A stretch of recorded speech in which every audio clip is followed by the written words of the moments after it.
Assalamualaikum warahmatullahi wabarakatuh.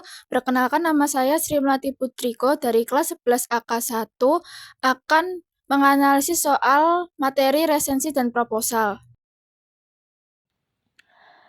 Soal nomor 3, bacalah penggalan resensi berikut.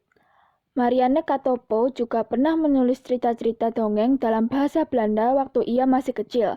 Tahun 60-an, dia mulai menulis cerpen-cerpen untuk surat kabar dan majalah. Pada tahun 1975, novelnya yang berjudul Raumanen mendapat hadiah harapan pada sayembara penulisan novel. Unsur yang diungkapkan dalam penggalan resensi di atas adalah A. Kepengarangan si pengarang, B. Riwayat hidup pengarang, C. Buku-buku terkenal yang ditulis pengarang, D. Identitas buku, dan E. Keunggulan cerita. Analisis jawabannya adalah yang A. Kepengarangan si pengarang, yaitu riwayat atau perjalanan karir penulis di dunia sastra, termasuk jenis karya dan prestasi formal. Ini benar karena teks secara keseluruhan membahas kronologi dan pengakuan penulis sebagai seorang pengarang atau penulis karya sastra. B. Riwayat hidup pengarang, yaitu data biografi umum seperti tempat tanggal lahir, pendidikan, keluarga. Itu salah karena teks tidak menyebutkan data pribadi umum penulis, hanya fokus pada aktivitas menulisnya. Yang C, buku-buku terkenal yang ditulis pengarang, yaitu daftar atau ringkasan banyak karya populer. Ini salah juga karena teks hanya menyebutkan satu novel spesifik, yaitu Raumanen, sebagai contoh prestasi, bukan daftar lengkap buku. Yang D, identitas buku, yaitu data fisik buku yang sedang diresensi, seperti judul, penerbit, dan tahun terbit. Ini salah karena teks tidak memberikan data fisik buku tersebut sama sekali. Dan yang terakhir E, keunggulan cerita, yaitu penilaian terhadap isi atau kualitas cerita seperti alur, karakter, dan tema. Ini salah karena teks bersifat faktual atau historis mengenai penulis, bukan evaluasi terhadap kualitas narasi buku. Kesimpulannya adalah inti paragraf tersebut adalah perjalanan Marianne Katopo dalam menghasilkan karya dan meraih pengakuan, yang merupakan definisi tepat dari kepengarangan si pengarang. Soal nomor 10, bacalah kutipan resensi berikut. Lewat buku ini, Al-Ghazali tidak saja menyajikan tema seputar kematian yang sering dilupakan manusia, tetapi juga menguraikan tentang kehidupan setelahnya. Setelah memaparkan bagaimana beratnya derita manusia dalam menghadapi kematian, Al-Ghazali kemudian membawa pembaca menelusuri etapa-etapa perjalanan manusia setelah mati, bertemu malaikat maut, alam kubur, hari kebangkitan, pemeriksaan amal, sirah, syafaat nabi, neraka dan berbagai siksaannya, surga dengan berbagai kenikmatannya, dan kenikmatan melihat wajah Tuhan.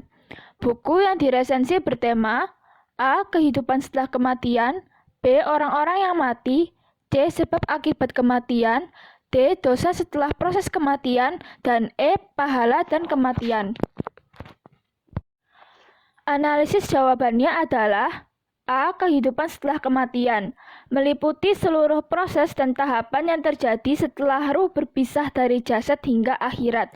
Ini benar, teks secara eksplisit menyebutkan menguraikan tentang kehidupan setelahnya dan merinci semua tahapannya seperti alam kubur, hari kebangkitan, neraka, dan surga. Semua tahap ini adalah bagian dari tema besar kehidupan setelah kematian.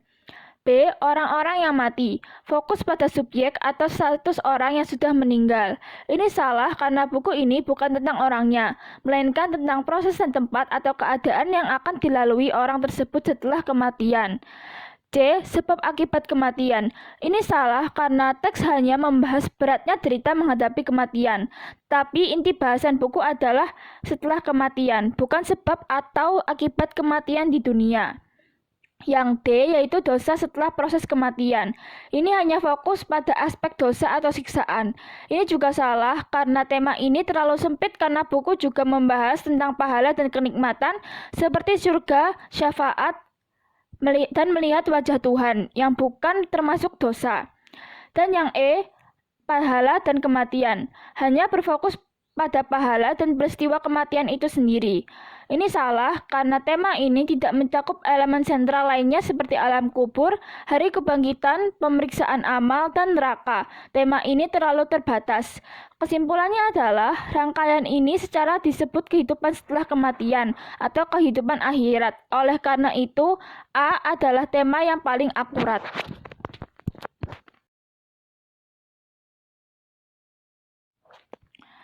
Soal nomor 3, bacalah kutipan berikut. Memiliki kemampuan berbicara tidaklah semudah yang dibayangkan orang. Banyak ahli terampil menuangkan gagasannya dalam bentuk tulisan, namun sering mereka kurang terampil menyajikannya secara lisan atau langsung. Oleh sebab itulah, perlu kiranya diadakan lomba diskusi panel untuk tingkat SMA se-DKI ini.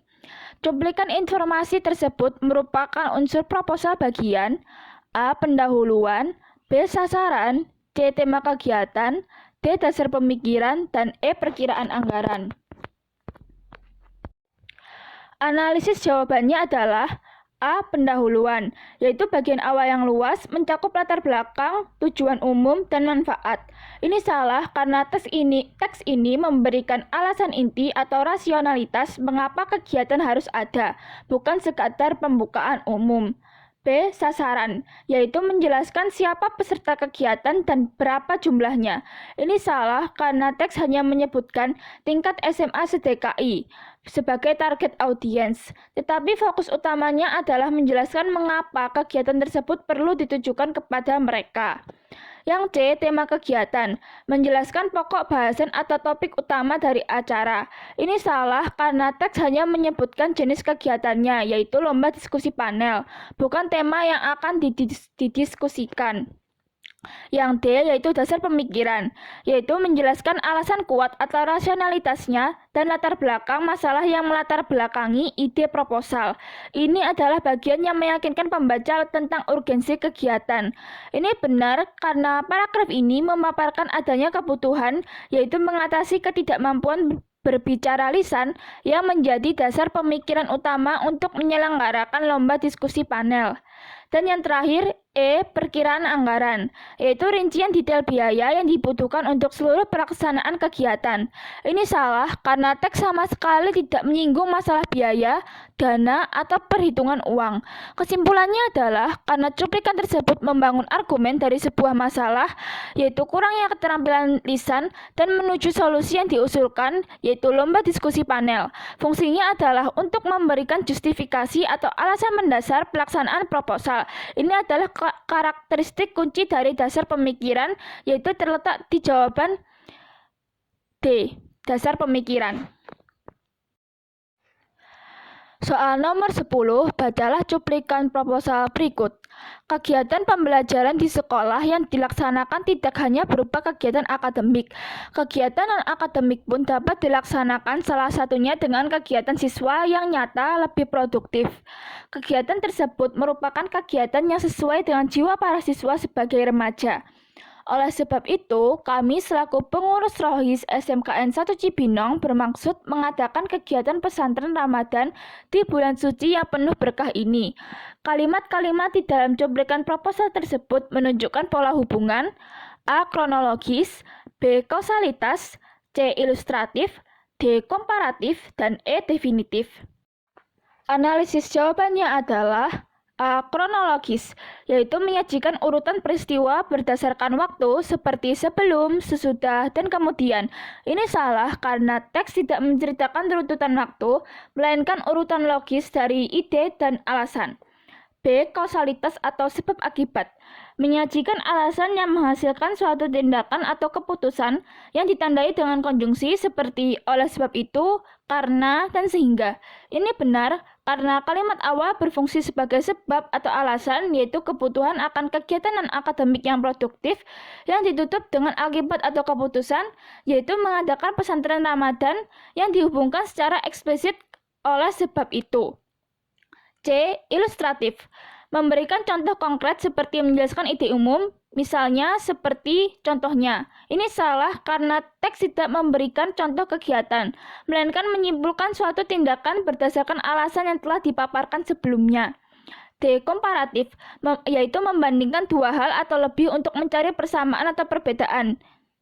Ini salah karena tidak ada perbandingan antara dua kegiatan yang berbeda.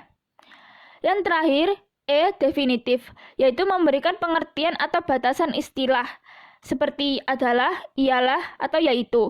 Ini salah karena teks tidak mendefinisikan suatu istilah, melainkan membangun argumentasi untuk justifikasi kegiatan.